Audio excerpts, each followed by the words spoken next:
नमस्कार मित्रों, मैं हूं डॉक्टर तन्वी सिंह। आपका अपने चैनल इटर्नल एडोसेंस क्लासेस पर एक बार फिर स्वागत है। जैसा कि आप सभी जानते हैं कि हमने अभी नए वीडियो स्टार्ट किए हैं। उन वीडियोस को लाने का पर्पज़ ये है कि अभी तक तो हम स्टेट वाइज देख ले रहे थे, कभी यूपी का देख ले रहे थे, कभी कहीं का देख ले रहे थे, या कभी किसी एग्ज़ाम विशेष की वीडियोस देख रहे थे। तो अभी मैंने स्टार्ट किया है कि पूरे भारतवर्ष के एग्जाम में पूछे गए संस्कृत के प्रश्नों को अध्यायवार सॉल्व कराऊंगी, जिसके क्रम में मैंने सबसे पहले अभिज्ञान शाकुंतलम को उठाया है। तो अभिज्ञान शाकुंतलम से आज तक जितने भी प्रश्न बने हैं, चाहे वो एमपी के एग्जाम में हो, चाहे राजस्थान के एग्जाम हो, चाहे नेट के एग्जाम में हो, चाहे किसी भी एग्जाम में हो, आपको पूरे भारत के किसी भी एग्जाम में अभिज्ञान शाकुंतलम से जितने भी प्रश्न बने हैं वो सभी एक साथ मिलेंगे। तो जाहिर सी बात है कि प्रश्नों की संख्या बहुत ज़्यादा होगी, तो उसको हम सॉल्व कर रहे हैं। तो हमने सबसे पहले अभिज्ञान शाकुंतलम को उठाया है। तो अब तक मैंने अभिज्ञान शाकुंतलम के 2 वीडियो डाल दिए हैं। ज़्यादा से ज़्यादा प्रश्नों को कवर करने का कोशिश कर रही हूँ। तो उसी क्रम में आज हम फिर लेकर आए हैं अभिज्ञान शाकुंतलम ही। 1 से 2 दिन में अभिज्ञान शाकुंतलम के जितने भी प्रश्न थे उनको मैं सॉल्व करा दूंगी, और उसको मैं व्याख्या सहित सॉल्व करा रही हूँ। तो आपका कोई डाउट भी नहीं रह जाएगा, और मुझे नहीं लगता है कि इससे बाहर कोई भी प्रश्न बनेगा, क्योंकि अगर अलग अलग जगह के प्रश्न पत्रों को हम सॉल्व कर रहे हैं तो जितने तरह के प्रश्न बनने होंगे एग्जामिनर ने तो अपना दिमाग लगा ही दिया होगा। तो मुझे नहीं लगता है कि अब कोई नए प्रश्न बनेंगे। तो अगर आप इन प्रश्नों को सॉल्व करके जाते हैं तो आपका एक तरह से अभिज्ञान शाकुंतलम से कभी भी कोई भी प्रश्न आ गया तो वो गलत नहीं होगा। इसी तरह हम सारे ग्रंथों के प्रश्नों को लेकर आएंगे, तो हमारे चैनल के साथ बने रहिए। हमारा चैनल संस्कृत के विद्यार्थियों के लिए बिल्कुल निःशुल्क है। हम पूरा प्रयास कर रहे हैं कि आपकी ज़्यादा से ज़्यादा सहायता कर पाऊँ।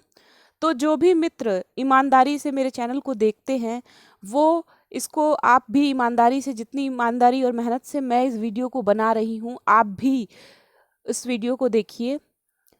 अगर आपकी संख्या 10 है या 20 है तो उन 10-20 विद्यार्थियों से भी मेरा निवेदन है कि ये वीडियो देखने से एक टाइम ऐसा आएगा कि आपकी संस्कृत पे पूरी पकड़ मजबूत हो जाएगी, क्योंकि इन प्रश्नों की संख्या लगभग 10,000 से अधिक है। तो अगर आप 10,000 प्रश्नों को व्याख्या सहित सॉल्व कर लेते हैं तो एक टाइम ऐसा आएगा कि आप किसी भी एग्जाम में जाके बैठेंगे तो वो प्रश्न पत्र चुटकियों में सॉल्व हो जाएगा, और आप पाएंगे कि आपने बहुत अच्छी तैयारी कर ली। क्योंकि किसी के लिए भी संभव नहीं है कि एक एक ग्रंथ को पढ़ें। अच्छी बात है, आप ग्रंथों को भी पढ़िए अगर पढ़ पा रहे हैं तो, लेकिन आप अगर इन वीडियोस को देखेंगे तो आपकी तैयारी को एक अच्छी दिशा मिल जाएगी। सबसे बड़ी बात कि आपको एक कॉन्सेप्ट मिल जाएगा कि प्रश्न कैसे बनते हैं। तो चलिए, ज़्यादा समय न नष्ट करते हुए हम स्टार्ट करते हैं अभिज्ञान शाकुंतलम के प्रश्नों को। और एक सूचना और है कि मैंने बोला था कि मैं एलटी की तैयारी कराऊंगी, तो एलटी की तैयारी भी समझ लीजिए इसी में है, क्योंकि एलटी तो एक छोटा सा एग्जाम है, क्योंकि एलटी मतलब टीजीटी, और यहाँ पे हम हर तरह के प्रश्नों को डाल रहे हैं। तो अभिज्ञान शाकुंतलम के लिए अगर आप इन वीडियोस को देखेंगे तो एलटी ग्रेड में अगर अभिज्ञान शाकुंतलम से कठिन भी प्रश्न बनेगा तो वो आपको यहाँ से मिल जाएगा। इसके साथ साथ मैं सामान्य अध्ययन के वीडियोस भी डाल रही हूँ। तो आप अगर एलटी ग्रेड की तैयारी कर रहे हैं, या लोक सेवा आयोग से असिस्टेंट प्रोफेसर की तैयारी कर रहे हैं, या जीआईसी की तैयारी कर रहे हैं, तो उन तीनों एग्जाम के लिए वो सामान्य अध्ययन के वीडियो भी बहुत महत्वपूर्ण है। तो चलिए, आज की क्लास को हम स्टार्ट करते हैं। अगर कोई भी समस्या है या कोई भी सुझाव है तो आप उसको कमेंट बॉक्स में ज़रूर बताइएगा। तो उस दिन हमने लास्ट ये प्रश्न देखा था, इसकी व्याख्या मैंने नहीं बताई थी, तो आज मैं इसी प्रश्न से स्टार्ट करती हूँ और आज की वीडियो में इसकी व्याख्या को बताऊंगी। तवास्मि गीत रागेण हरिणा प्रसभम हृतः एस राजेव दुष्यंतः सारंगेणातिरहंसाः। उपर्युक्त श्लोक किसका उदाहरण है? तो ये जो है ये प्रस्तावना का उदाहरण है। हम इसकी व्याख्या देख लेते हैं। प्रस्तुत श्लोक महाकवि कालिदास के अभिज्ञान शाकुंतलम के प्रथम अंक का 5वां श्लोक है, जिसका अर्थ है तुम्हारे गीत के मनोहर राग द्वारा मैं वैसे ही बलपूर्वक खींच लिया गया हूँ जैसे द्रुतगामी मृग के द्वारा राजा दुष्यंत खींच लिए गए हैं। प्रस्तुत श्लोक प्रस्तावना का उदाहरण है, तो इस श्लोक को जरूर ध्यान रखिएगा। तवाश्मि गीत रागेण हरिणा प्रसभम हृतः एष राजेव दुष्यंतः सारंगेणातिरहंसा। तो ये देखिए यूपी पीजीटी की परीक्षा में पूछा गया था, तो ये बहुत इंपॉर्टेंट प्रश्न था, तो इसको आप जरूर देख लीजिएगा। आगे चलते हैं, अगला प्रश्न देखते हैं। ज्वलति चलितेन्ध नोग्निविर प्रकृतः पन्नगः फणाम कुरुते प्रायः स्वमहिमानं शोभात प्रतिपद्यते ही जनः। यह श्लोक निम्नलिखित में से किसको संबंधित है? तो ये जो है अभिज्ञान शाकुंतलम में मातली से संबंधित है। इसकी व्याख्या देख लेते हैं। प्रस्तुत श्लोक अभिज्ञान शाकुंतलम नाटक के 6वें अंक का 31वां श्लोक है। यह श्लोक मातली ने संबंधित है। यह श्लोक मातली से संबंधित है। इसका तात्पर्य है अग्नि लकड़ियों को हिला देने से धधक उठती है, सांप छेड़ने पर फन फैलाता है, इसी प्रकार तेजस्वी पुरुष उत्तेजना पाने पर प्रायः अपना तेज प्रकट करता है। तो ये जो श्लोक है ज्वलति चलितेन्धनोग्निर्वीर प्रकृतः पन्नगः फणाम कुरुते प्रायः स्वमहिमानं शोभात प्रतिपद्यते ही जनः। तो ये मातली से संबंधित है अभिज्ञान शाकुंतलम में। इसका व्याख्या भी हमने आपको बता दिया। तो चलिए आगे देखते हैं। ये बहुत ही महत्वपूर्ण प्रश्न है, ये अक्सर एग्जाम में पूछा जाता है। अपरितोषाद विदुषा न साधु मन्ये प्रयोग विज्ञानम बलवदपि शिक्षितानामात्मन्य प्रत्ययम चेतसः। यह श्लोक किस काव्य का है? तो यह श्लोक जो है अभिज्ञान शाकुंतलम का है। इसकी व्याख्या देख लीजिए। प्रस्तुत श्लोक अपरितोषाद विदुषाम न साधु मन्ये प्रयोग विज्ञानम बलवदपि शिक्षितानामात्मन्य प्रत्ययम चेतः। महाकवि कालिदास रचित अभिज्ञान शाकुंतलम के प्रथम अंक का ये द्वितीय श्लोक है। इसमें सूत्रधार ने नटी से कहा है कि जब तक विद्वान संतुष्ट न हो जाए तब तक मैं अपने अभिनय कौशल को सफल नहीं समझता हूँ, क्योंकि विशेष रूप से सुशिक्षितों को भी अपनी योग्यता के विषय में संदेह रहता है। अगला प्रश्न है, अभिज्ञान शाकुंतलम का जो दुष्यंत है वो किस प्रकार का नायक है? तो वो धीरोदात्त है। अभिज्ञान शाकुंतलम का दुष्यंत नायक है धीरोदात्त। अभिज्ञान शाकुंतलम का नायक दुष्यंत धीरोदात्त नायक है। धीरोदात्त नायक के लिए आवश्यक प्रायः सभी गुण उसमें विद्यमान हैं। धीरोदात्त नायक का लक्षण दश रूपककार ने इस प्रकार किया है। क्या किया है? यहाँ पे इसको भी देख लीजिए, ये अलग से भी पूछ देता है इसका लक्षण क्या है। महासत्तो अति गंभीर क्षमावान विकत्थनः स्थिरो निगूढ़ाहंकारो धीरोदात्तो दृढ़व्रतः। अर्थात जो बहुत तेजस्वी, अत्यंत गंभीर, सहनशील, डिंग न हाँकने वाला तथा स्थिर हो, जिसका अहंकार प्रकट न हो रहा हो और जिसका व्रत दृढ़ हो, ऐसे नायक को धीरोदात्त नायक कहते हैं। दुष्यंत में प्रायः ये सभी गुण मिलते हैं। अब हम अगला प्रश्न देखेंगे। अगला प्रश्न है, अभिज्ञान शाकुंतलम में शकुंतला को शाप किसने दिया? तो मुझे लग रहा है ये प्रश्न हम तो शुरू से देखते ही आ रहे हैं, तो इसका आंसर आपको सभी को पता है, दुर्वासा। फिर भी मैं इसकी व्याख्या बता देती हूँ। महाकवि कालिदास कृत अभिज्ञान शाकुंतलम के चतुर्थ अंक में शकुंतला के शाप का वर्णन है। शकुंतला को दुर्वासा ऋषि यथोचित अतिथि सत्कार न करने पर शाप देते हैं कि जिसका स्मरण करती हुई तू मुझे तू मुझ आए हुए तपस्वी की ओर ध्यान नहीं दे रही है, वह तुझे भूल जाएगा और याद दिलाने पर भी तुझे नहीं पहचानेगा। अगला प्रश्न है धीवर प्रसंग। ये भी प्रश्न बहुत पूछता है कि धीवर प्रसंग अभिज्ञान शाकुंतलम के किस अंक में है, तो इसको आप लोग याद कर लीजिएगा, षष्ठ अंक में धीवर प्रसंग है। इसके बारे में यहाँ पे हम बता देते हैं डिटेल में। धीवर प्रसंग अभिज्ञान शाकुंतलम के षष्ठ यानी छठे अंक में है।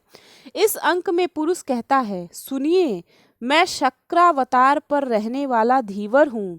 धीवर आगे कहता है, सो मैं जाल, कांटा, बंसी आदि मछली पकड़ने के साधनों से कुटुंब का भरण पोषण करता हूँ। धीवर का अर्थ मल्लाह होता है। अगला प्रश्न है अविश्रमो अयम लोकतंत्राधिकारः इस उक्ति से युक्त नाटक है, तो इसका आंसर होगा अभिज्ञान शाकुंतलम। अविश्रमो अयम लोकतंत्राधिकारः अर्थात प्रजापाल को विश्राम कहाँ है, यह उक्ति अभिज्ञान शाकुंतलम नाटक के पंचम अंक में कांचुकी द्वारा कही गई है।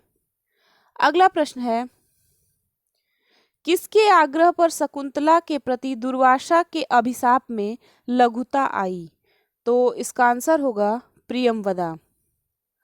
व्याख्या देख लेते हैं। शाप की वाणी सुनकर प्रियंवदा अनुसुईया से कहती है, हाय अनिष्ट हो गया, ये तो महर्षि दुर्वासा हैं जिन्हें बहुत शीघ्र क्रोध आता है, वे शाप देकर लौट रहे हैं। इसके पश्चात अनुसुईया कहती है, प्रियंवदा तू जा महर्षि के पैरों में पड़कर उन्हें लौटा कर ले आ, तब तक मैं अर्घ के लिए जल तैयार करती हूँ।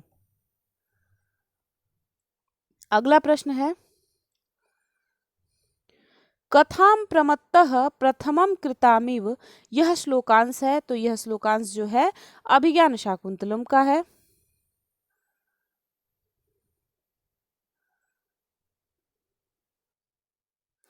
यहाँ पर थोड़ा ब्लर है तो मैं यहाँ पे बता देती हूँ कि कथा प्रमत्तः प्रथमम कृतामिव यह श्लोकांश अभिज्ञान शाकुंतलम का है। महाराज दुष्यंत के वियोग में शकुंतला उनकी स्मृति में खोई हुई थी। द्वार पर आए दुर्वासा ऋषि का उसके द्वारा अनादर हो जाता है। परिणामतः वह ऋषि वर के शाप का भाजन बनती है कि जिस प्रकार मुझ जैसे द्वार पर आए हुए का तुमने तिरस्कार किया है, उसी तरह जब तुम अपने पति गृह जाओगी तो तुम्हारे याद दिलाने पर भी तुम्हारा पति जैसे एक प्रमत्त यानी मदमत्त व्यक्ति अपने पूर्व की बातों को भूल जाता है, उसी प्रकार वह भी भूल जाएगा। तो इस व्याख्या में यही था। आगे का प्रश्न देखते हैं हम। प्रश्न है पीडयन्ते गृहण कथम नु तनया विश्लेषदुखैर्न वै, यह उक्ति किसकी है, तो यह उक्ति जो है काश्यप की है। ठीक है, यहाँ पर इसकी व्याख्या है, यह अभिज्ञान शाकुंतलम के चतुर्थ अंक का श्लोक है। चतुर्थ अंक बहुत इंपॉर्टेंट है। शकुंतला की विदाई करते समय कण्व ऋषि अपनी वेदना को प्रकट कर रहे हैं।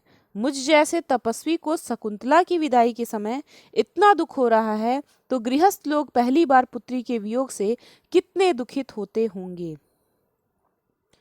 अगला प्रश्न है तन्मा अतिमात्रम मम कृत उत्कंठस्व, यह किसका कथन है, तो यह शकुंतला का कथन है। शकुंतला अपने पति गृह जाते समय अत्यंत दुखी पालक पिता कश्यप को देखकर सांत्वना देती हुई कहती है कि आप मेरे लिए बहुत अधिक दुखित मत होइए। अगला प्रश्न है अर्थो ही कन्या पर की एवं किसके लिए कहा गया है, तो ये शकुंतला के लिए कहा गया है। इसकी व्याख्या देख लीजिए। अर्थो ही कन्या पर की एव, यह उक्ति शकुंतला के लिए कही गई है, जिसका अर्थ है कन्या तो पराया ही धन होता है, अतः उसे उसके पति के पास भेजना ही होता है। ऋषि कण्व दो शिष्यों के साथ शकुंतला को राजा के पास भेजते हैं। शकुंतला वृक्षों, लताओं, पशु पक्षियों, सखियों और पिता कण्व से विदाई लेकर हस्तिनापुर के लिए चल पड़ती है।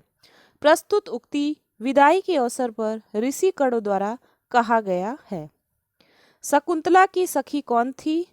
तो इसमें शकुंतला की दो सखियां थी, प्रियंवदा और अनुसुईया। तो यहाँ पे प्रियंवदा का ऑप्शन नहीं दिया है, तो यहाँ पे आंसर होगा अनुसुईया। अभिज्ञान शाकुंतलम नाटक में शकुंतला की दो प्रिय सखियों के नाम मिलते हैं। उनमें प्रथम अनुसुईया और द्वितीय प्रियंवदा। गौतमी ऋषि कण्व के आश्रम की अध्यक्षा थी। अगला प्रश्न है, अभिज्ञान शाकुंतलम का विदूषक कौन है? तो अभिज्ञान शाकुंतलम का विदूषक जो है वो माधव्य है। इसकी व्याख्या देख लेते हैं। अभिज्ञान शाकुंतलम का विदूषक माधव्य है, जबकि सारंग रव कण्व ऋषि का शिष्य है, तथा मैत्रेय मृक्षकटिकम के विदूषक का नाम है, तथा स्वप्न वाष्पदत्तम के विदूषक का नाम वसंतक है। तो यहाँ पे जितना भी ऑप्शन है, माधव्य अभिज्ञान शाकुंतलम का हो गया, मैत्रेय जो हो गया वो मृक्षकटिकम का हो गया, वसंतक जो है वो स्वप्न वासुदत्तम का हो गया, और सारंगरव जो है वो कण्व का शिष्य है। अगला प्रश्न है, अभिज्ञान शाकुंतलम में अंगिरस है। तो अभिज्ञान शाकुंतलम का अंगिरस श्रृंगार है। अभिज्ञान शाकुंतलम श्रृंगार रस का प्रधान नाटक है। इसमें संभोग संयोग श्रृंगार अंगिरस है, और विप्रलंभ वियोग श्रृंगार करुण वीर अद्भुत हास्य भयानक वात्सल्य और शांत ये अंग रस हैं। अगला प्रश्न है, अभिज्ञान शाकुंतलम में विदूषक का चित्रण हुआ है द्वितीय अंक में। इसकी व्याख्या देखते हैं। महाकवि कालिदास द्वारा रचित अभिज्ञान शाकुंतलम नाटक के द्वितीय अंक में हुआ है। विदूषक एक हास्य पात्र होता है। अभिज्ञान शाकुंतलम के विदूषक का नाम माधव्य है। शाकुंतलम में विदूषक का चित्रण सर्वप्रथम द्वितीय अंक में हुआ है। अगला प्रश्न है, अभिज्ञान शाकुंतलम के किस अंक के प्रारंभ में शुद्ध विष्कंभक का प्रयोग किया गया है? तो इसका आंसर है तृतीय अंक में। अभिज्ञान शाकुंतलम नाटक के तृतीय अंक के प्रारंभ में शुद्ध विष्कंभक का प्रयोग हुआ है। इसमें कण्व की शिष्या शकुंतला की अस्वस्थता की सूचना दी गई है। अगला प्रश्न है, अभिज्ञान शाकुंतलम नाटक में प्रवेशक का प्रयोग हुआ है। तो षष्ठ अंक में प्रवेशक का प्रयोग हुआ है। ये सब आपको याद रखना पड़ेगा कि विदूषक का प्रयोग कब हुआ है, विष्कंभक का प्रयोग कब हुआ है, प्रवेशक का प्रयोग कब हुआ है। तो अगर ऐसे याद नहीं हो रहा है तो एक जगह लिख के इसको रट लीजिए। अभिज्ञान शाकुंतलम नाटक में प्रवेशक का प्रयोग षष्ठ अंक में हुआ है। प्रवेशक के पात्र प्रायः निम्न कोटि के होते हैं। अभिज्ञान शाकुंतलम के छठे अंक में धीवर, रक्षी, सिपाही तथा श्यामल कोतवाल जैसे पात्रों का उल्लेख है, जो निम्न कोटि के पात्र हैं।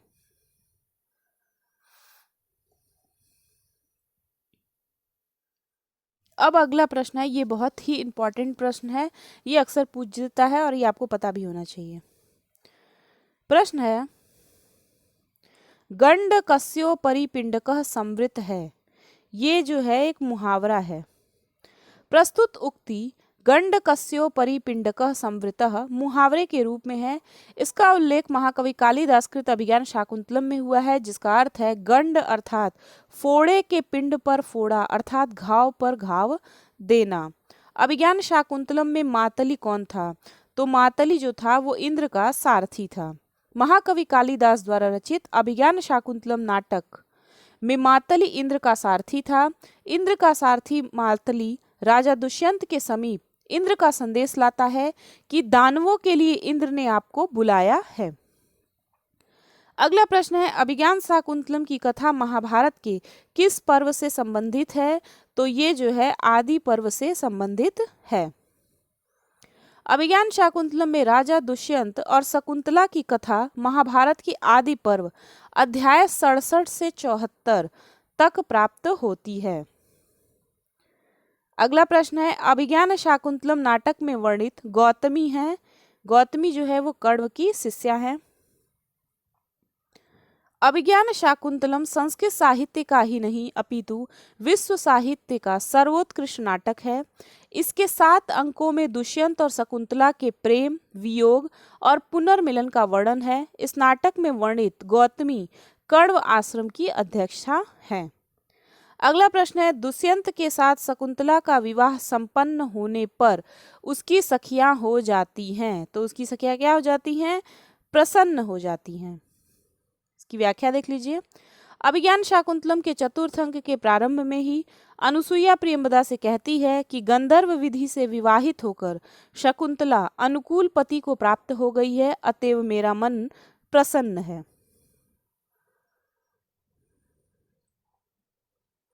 अगला प्रश्न है, गक्ष पादयो प्रणम्य निवर्तैनम यह कथन है। तो यह कथन जो है अनुसुईया का प्रियंवदा के प्रति है। देखिए, गक्ष पादयो प्रणम्य निवर्तैनम यह कथन अभिज्ञान शाकुंतलम नाटक के चतुर्थ अंक का है। यह कथन अनुसुईया प्रियंवदा से कहती है, जब शकुंतला के द्वारा ध्यान न दिए जाने पर दुर्वासा ऋषि शकुंतला को शाप दे देते हैं। इसकी जानकारी होने पर अनुसुईया प्रियंवदा से कहती है कि जाओ ऋषि को प्रणाम करके वापस ले आओ। शकुंतला की शाप मुक्ति का कारण है एक,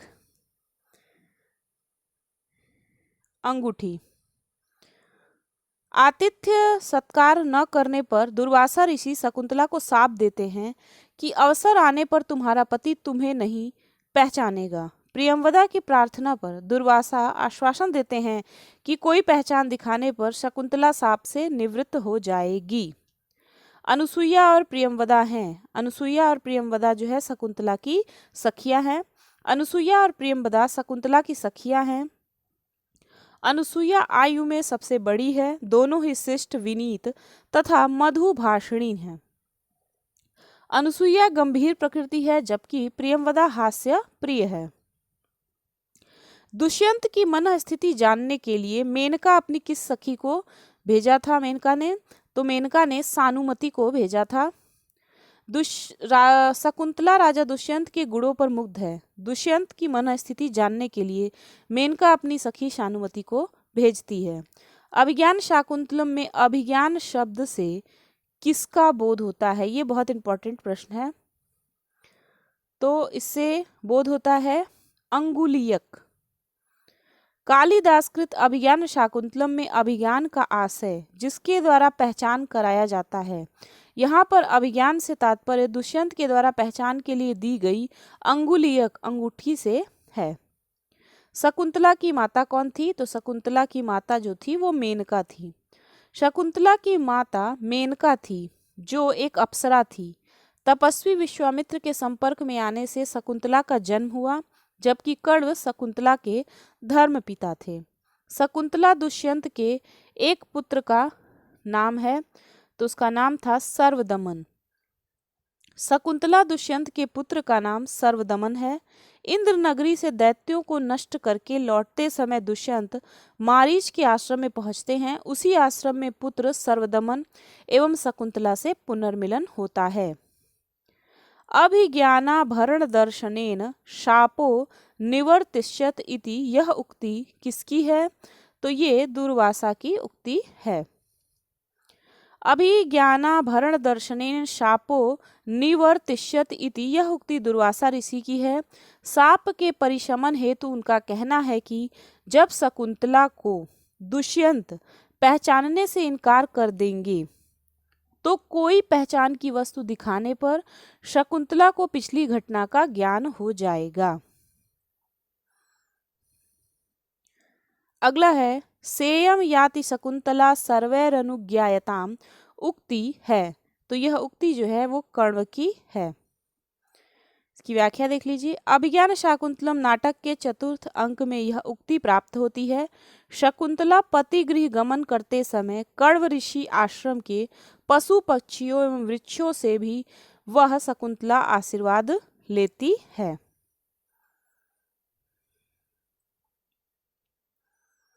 अभिज्ञान शाकुंतलम में शाप वृतांत किस अंक में है? तो शाप वृतांत चतुर्थ अंक में है। कालिदास कृत अभिज्ञान शाकुंतलम में शाप वृतांत चतुर्थ अंक में है, जहां दुर्वासा ऋषि दुष्यंत के वियोग में विचार मग्न शकुंतला को अपनी उपेक्षा के परिणाम स्वरूप शाप देते हैं।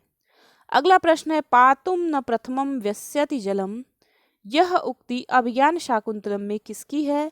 तो यह उक्ति अभिज्ञान शाकुंतलम में कण्व की है। पातुम न प्रथमम व्यस्यति जलम, यह उक्ति अभिज्ञान शाकुंतलम में कण्व ऋषि की है। शकुंतला की विदाई के समय उनका यह कथन है कि हे वनस्पतियों, तुम्हें जल पिलाए बिना जो शकुंतला जल नहीं ग्रहण करती थी, आज वह अपने पतिगृह गमन कर रही है, आप सभी उसे आज्ञा प्रदान करें। अगला प्रश्न है, किमिव ही मधुराणाम मंडनम नाकृतीनाम, यह वाक्य किसके बारे में कहा गया है? तो यह वाक्य शकुंतला के बारे में कहा गया है। किमिव ही मधुराणाम मंडनम नाकृतीनाम, यह उक्ति शकुंतला के बारे में कही गई है। इसका आशय है कि सुंदर आकृतियों के लिए क्या कोई वस्तु अलंकार नहीं होती है। अभिज्ञान शाकुंतलम नाटक का उत्स मूल है, तो इसका उत्स मूल महाभारत है। अभिज्ञान शाकुंतलम नाटक की कथा महाभारत के आदि पर्व में वर्णित शकुंतलोपाख्यान से ली गई है। पद्म पुराण के स्वर्ग खंड में भी यह कथा प्राप्त होती है। अभिज्ञान शाकुंतलम नाटक में गौतमी है, तो गौतमी कौन है? तपोवन की अध्यक्षा।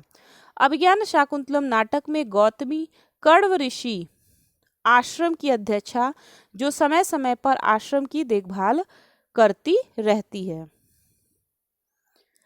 अगला प्रश्न है, शकुंतला को विदाई का संदेश किसने दिया? तो संदेश दिए थे कण्व। शकुंतला को विदाई का संदेश ऋषि कण्व ने दिया। जब कण्व ऋषि सोम तीर्थ की यात्रा से लौटते हैं तो उन्हें आकाशवाणी से शकुंतला और दुष्यंत के गांधर्व विवाह और शकुंतला के गर्भवती होने का समाचार मिलता है। ऋषि गौतमी सहित 2 शिष्यों के साथ शकुंतला को राजा के पास भेजते हैं।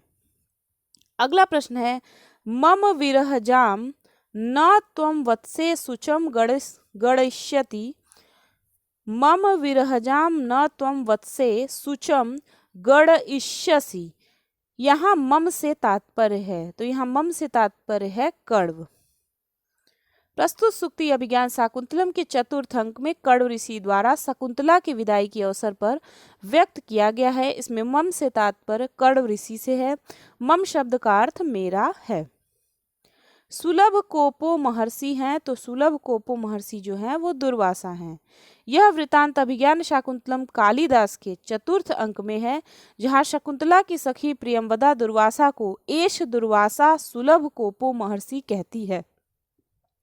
इसका अर्थ है सहज ही क्रोध करने वाले ऋषि। नाटक में विदूषक होता है, तो विदूषक जो होता है वो हास्य रस का पात्र होता है। नाटक में विदूषक हास्य रस का पात्र होता है। आचार्य भरत के अनुसार वामनो दंतुरः कुब्जो द्विजिदो, वामनो दंतुरः कुब्जो द्विजिद्वो विकृतान्य खलितः खलितः पिंगलाश्च सविधेयो विदूषकः, अर्थात जो अपनी वेशभूषाओं, शारीरिक चेष्टाओं तथा बातों से हास्य उत्पन्न करे तथा अंतःपुर में प्रायः कलह कराने में रुचि लेता है, उसे विदूषक कहते हैं।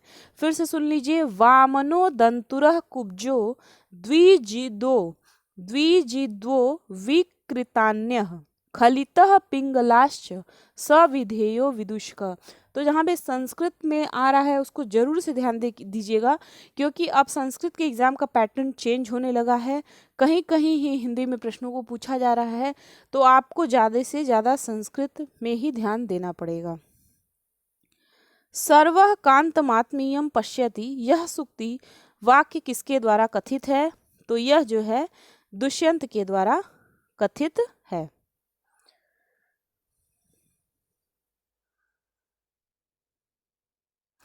सर्वः कांतमात्मीयम पश्यति, यह सूक्ति महाकवि कालिदास कृत अभिज्ञान शाकुंतलम में दिया गया है। यह सूक्ति राजा दुष्यंत विदूषक से कहता है। इसका अर्थ है सभी आत्मीय जनों को सुंदर समझते हैं। अगला प्रश्न है, सताम ही संदेह पदेषु वस्तुषु प्रमाणमन्तः करण प्रवृत्तियः, यह कथन किसका है? तो यह कथन जो है कालिदास का है।